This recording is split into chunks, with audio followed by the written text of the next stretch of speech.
Okay. I get asked a lot day to day, is the hideout worth it? Should I build it?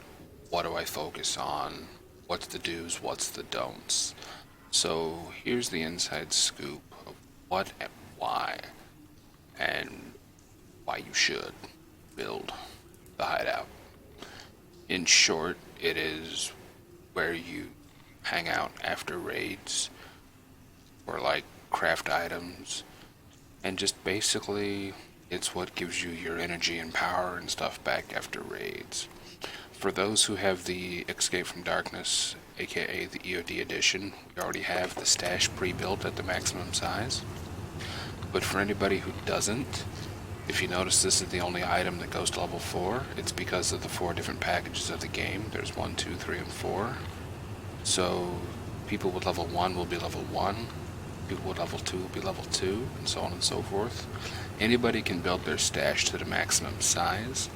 The only difference is you won't get the gamma container, you'll still have the container you have. It's a little expensive, but it does give you the space that we have as EOD. Now you have the little bathroom over here, which is your lavatory. This thing crafts a variety of stuff. None of it's really super useful, except the magazine container. This thing right here sells to the therapist on average for 318 to 320 depending on the market. But the market's pretty much calmed down a bit, and then the max they sell for is about 320, 318, so that's what she pays for it. You need 2 of these expeditionary fuel tanks, which are fairly easy to get a hold of. You get them in the Lucky Scav case every now and then, and they're fairly easy to get a hold of in customs or interchange out in OLI. These metal cutting scissors are sort of easy to get a hold of if you know what shelves to look for. The bolts and the screw nuts are also fairly easy, most likely found in pockets, bags, file cabinets, just pretty much everywhere. And all those items together build this. If you're short on fuel, you can just raid a couple pockets or file cabinets, you'll find these out the wazoo. And that'll craft one of these.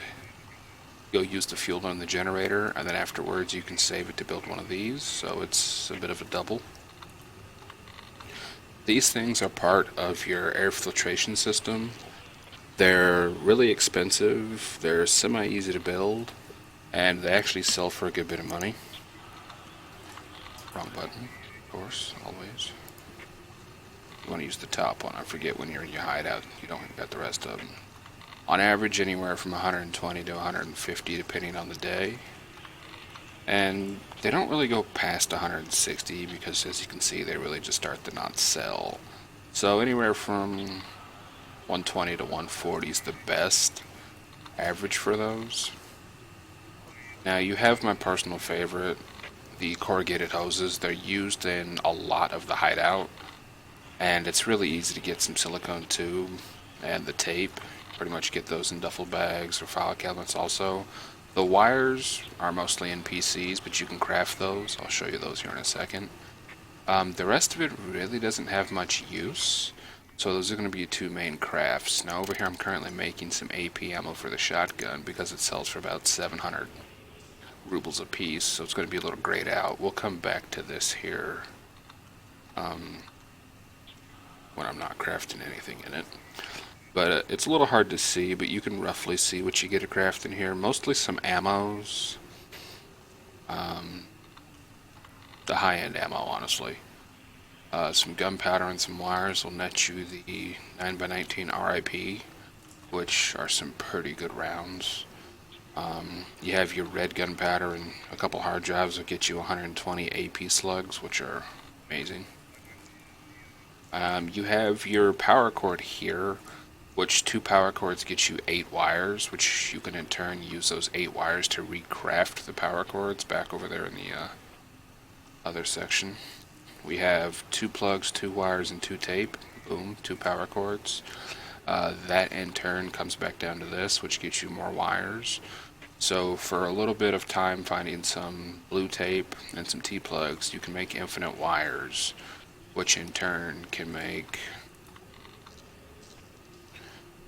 let's see, your 9x19 ammo, Yeah, the hoses, and then your corrugated hoses right here. So for every two, you can make one set of the power cables, which will give you two sets of the corrugated hoses. Unfortunately, it's a really high blue tape cost because you need three here and two over there, so that's 5 blue tape per set, but you can get 4 hoses and 2 power cables, which basically just keeps refilling your stuff. Now we have the intelligence center right here, which doesn't really do anything for, say, crafting wise. You can craft flash drives, which I think get counted as found in raid, so that's a plus. But at the maximum level, it gives you 30% off your flea market posting, which means instead of it costing like $1,000, it would cost like $700 kind of thing. It's not really all that unless you're posting a lot of big ticket items. Your insurance returns come back 20% faster, which, I mean, depending on playstyle and time you play, I suppose that could be interesting, but a lot of people just come back 24 hours later, as most people play at the same time every night. Your quest money reward boost is good to get in like as soon as possible because, well, who doesn't like money? It's an extra 15%. And then your scav cooldown timer by 35% knocks off a pretty good chunk. I want to say like 3 to 5 minutes. So that's definitely something to focus on, but you can't really get it all the way done for a minute. Now your Bitcoin farm here is going to take you a long time to do, so just nickel and dime it as you get video cards, put them in here. Right now I believe they're going for about 300k a piece. So yeah, buying them is going to be a little tricky unless you have a lot of money. The market for those have been definitely going up. Now at maximum level you'll make a Bitcoin approximately every 5 hours and some change, I want to say it is.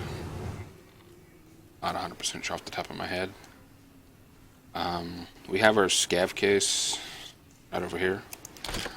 A lot of people say that the $6,000 one's probably the one to run the best because, well, it's cheap and it has the highest chance of netting better items. You have a $100 one, which basically just gives you pocket scraps, maybe a couple piles of pocket lint, and the occasional odd item. You have a $70,000 one, which can come back with a lot of high-end gear, but at $70,000 a pop for a chance to get nothing back, basically, that's worth it. It's a bit of a risk. It's like a 70-30. 70% chance you're not going to get your money back, 30% chance you'll make a bit of money. We have the moonshine, which is on average probably about $120,000 to $150,000 a piece, and that nets some pretty good stuff. I've got some tank batteries, some Gen 4 armor out of it. I've got a lot of good stuff out of that. The intelligence folder I've only run once. It's about 220 to 250 on average sometimes, and I don't know, I feel like I didn't get nothing worth it back. That must have just been a fluke or something, but I plan on running that one here later and letting y'all know. But to me, it just wasn't worth the 200 plus price tag. Now your generator is just a generator. At level 1 it holds like 1 or 2 cans, at level 2 it holds 2 or 3, then at level 3 it holds like all 6. On average these cans last you, what is it, like 24, 25 hours. Mine currently lasts 50 hours because I put the time in and got the solar panel. The solar panel like thing, I guess, is on the roof or something, or wherever they want to put it, and it reduces your fuel cost by 50%, thus doubling each can of gas, making it so that they last close to 300 hours, give or take.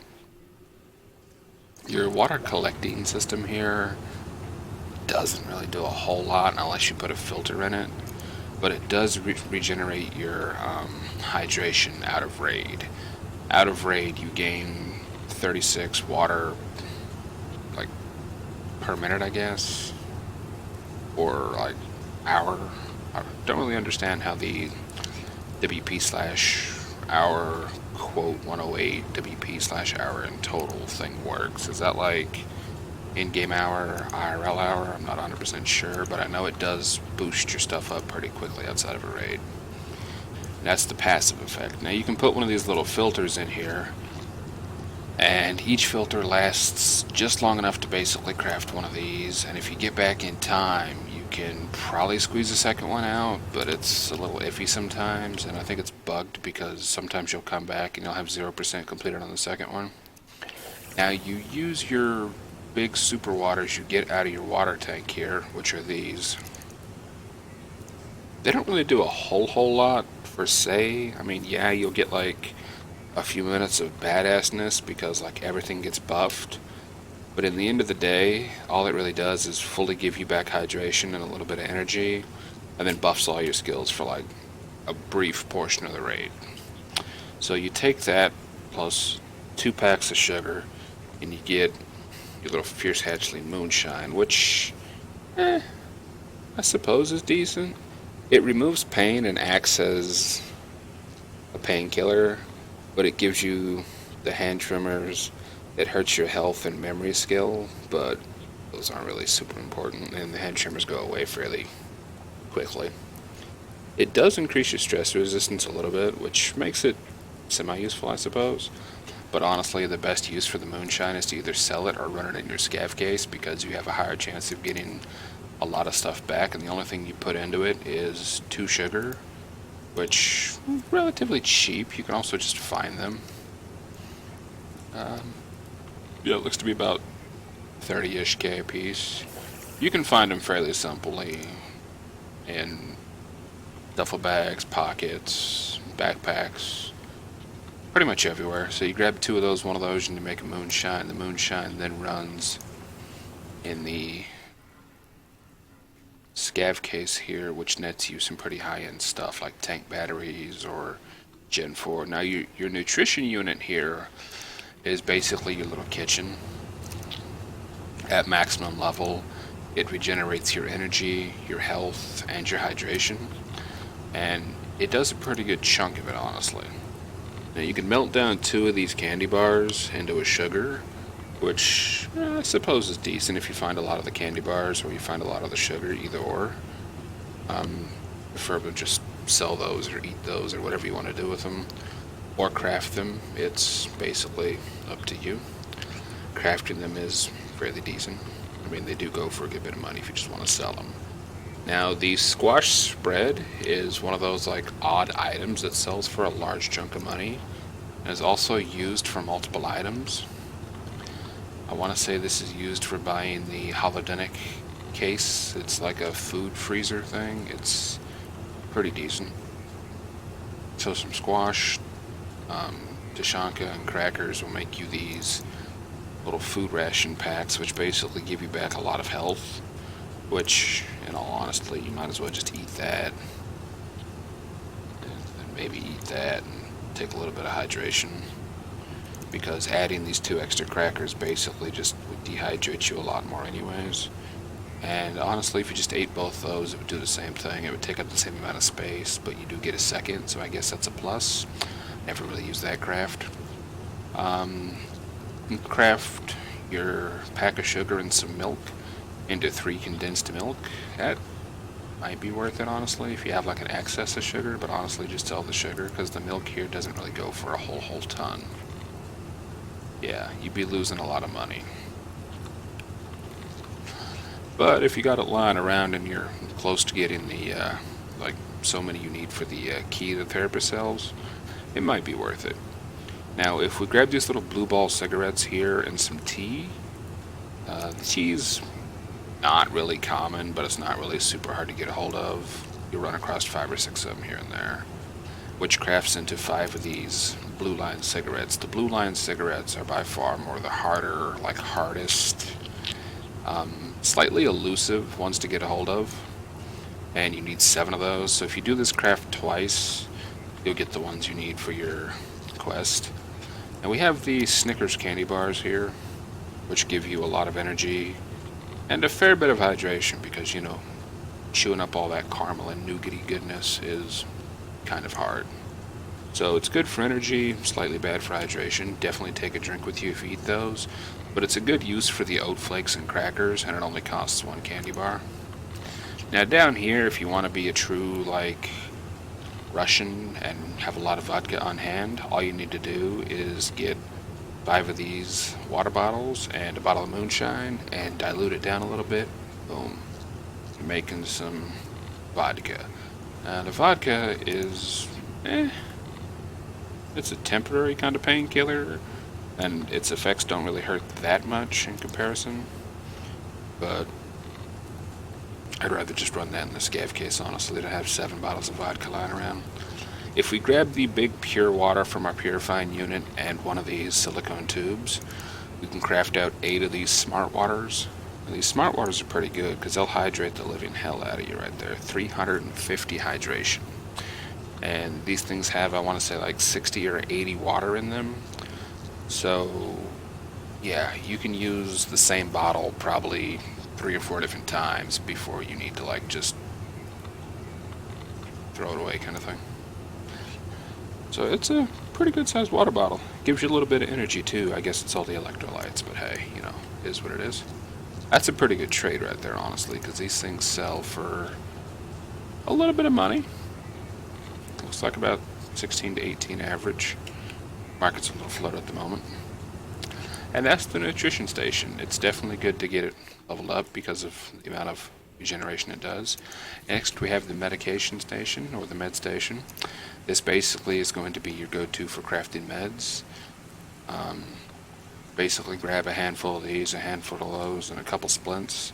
Sit back and craft a couple of these salawas, whatever you want to call them, basically.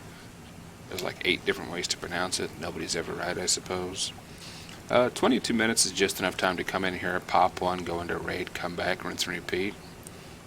The one thing these things don't do, unfortunately, is heal fractures, so you're kind of losing a splint there.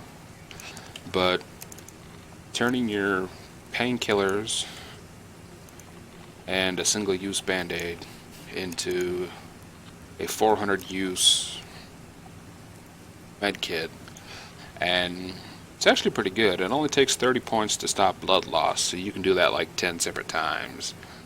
But it also heals a little bit of the limbs, so I'd say about 6 to 8 times versus like having to hit a cheese kit or a band-aid and then like a cheese kit or something. Now, by far, the best use for these piles of meds is the Grizzly First Aid Kit. This thing right here is the best cost per slot heals you'll have for out of raid. This thing has 1800 hit points, and it basically heals fractures and blood loss, but since you're using it outside of raid just to like patch up, you can get a lot of after raid patching. Now if you wanted to use 2 of your piles of meds and 2 of the double use army band-aids, you can pull out 2 of these IFAKs, which I personally love. They're a single slot instead of a double slot like the red one, and they're 300 instead of 400, but they do just the same.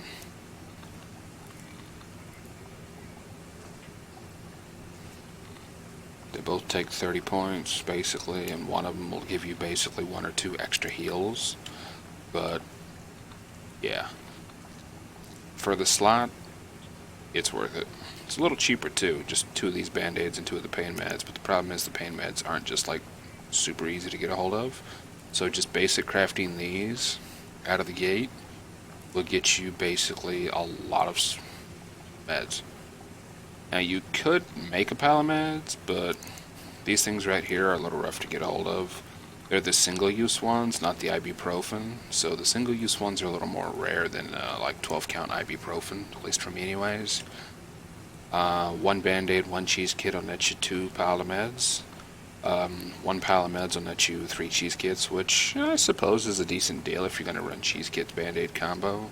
But honestly, the 12 count ibuprofen with one of these golden star bombs, which are amazingly hard to open, and it's funny to watch the guy struggle, with a handful of meds will net you 7 propofol. These things are pretty amazing. They'll take you from 0 to hero pretty quick. It takes about, I don't know, 3-4-ish minutes, which is enough time to go from your spawn to wherever you're going to be going to like engage or camp or whatever. To go from like messed up out of raid to pretty much back to full health. I think they do full health, but I think they run out just a few points shy of full health. And that's the med station. The number one crafts here would be the eye packs or the grizzlies. Or if you're on a lower budget, the red med kits.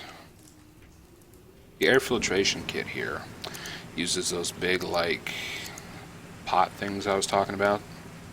The really huge air filtration filters. And it gives you a little bit of a boost, but I don't currently have any made at the moment. To your skill leveling, I want to say it's like 30% or something like that. It's pretty good, but they only last so long. Now your little heating unit over here, you're definitely going to have to like level up over time anyways, and doesn't really do a whole lot. It gives you back a little bit of energy, and it supposedly has a 50% chance removal, like 50% rate to your effect or whatever. Honestly, I've never got the negative effect removal rates to work. I had a broken limb, I logged off, I came back about 12-13 hours later, I still had a broken limb, so clearly they'd take a lot longer than 12 hours. But who knows? Now your rest area has another 10% to your negative removal rates. It also does 113 points to your energy and about 700 plus points to your health regeneration. From absolute zero, dying without a weapon or being team killed, you start at like 0 to 1 point. From 1 point back to max takes approximately 40 to 45 minutes. It also increases your maximum energy from 100 to 110. Not that that really does much, but it's useful. Now your library is one of the last few items at the end of the hallway you'll build, and this gives an additional 15 points of XP, and it increases your practical skills by 30%. So basically you'll level the specific main skills 30% quicker. Now that's the bulk of all this. Now over here we have the shooting range. And the shooting range basically just lets you test your gun builds for free. Let's go ahead and enter the place. Be forewarned, it is very loud in here because, well, you have this very large generator right here. It can get a little loud. Then we have our air flowing through our filtration system here. And then back out here, it's a little bit quieter. We only have the light crackling of the fire. It's soothing.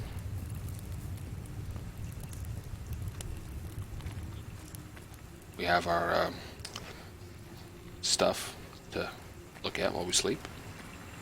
Our dream cars on the wall, you know, a little bit of forestry action so we can see what we're doing. And imagine we're not in a very dark place. We have our bulk excess water and whatnot, I suppose. A little bit of a mess over here, honestly. You figured they'd get a little better at cleaning up his house, but well, you know, he's a bit of a mess. I suppose we all are. At least he's mopping up the excess fuel and oil. That's a plus. You don't want that stuff just sitting around. Now, if we come over here to the stash and just say grab an item, grab a gun, or whatever, we can come over to the shooting range, and you have try out weapon, or basically switch to the shooting range, which does nothing. So just try out the weapon, hit F, and you'll pull out your weapon, and you can shoot at your little targets, you know, test your sights, do all your stuff, inspect your gun, fire off a couple rounds, and realize this thing has a bit of a climb to it. The more you shoot, the more it like aims up and up and up. So, you know, it's definitely not fully built, and under full auto, it's yeah, not ready yet. So you can basically come back to your stash and take it back off. Well, if you get it into the right spot. And be like, okay, what needs to be fixed? What needs to be better? And as we can see, it's a little bit better than the basic version. Basic version by far is worse. when we overlap them, the basic version has 61 ergo versus 74. The vertical recoil is like 80 out of 85, and the other one is basically 220 out of 227. So, I suppose the horizontal recoil is a little better when you don't put the stuff on it, but this does do a little better than the other one does in like straight pull recoil. So it helps you like understand these numbers and find a mod setup that works for you. Let's see, do we have a gun that we can actually show off? No, we don't. Oh well. But yeah, the shooting range is definitely a plus. It helps you zero in your targets and basically just learn a little bit about like how your gun builds are going to function out there in the wild, so you don't have to sacrifice a full gun build to understand how it's going to work. And that is the hideout. With any luck, that helped. If not, feel free to message me or leave a comment down below.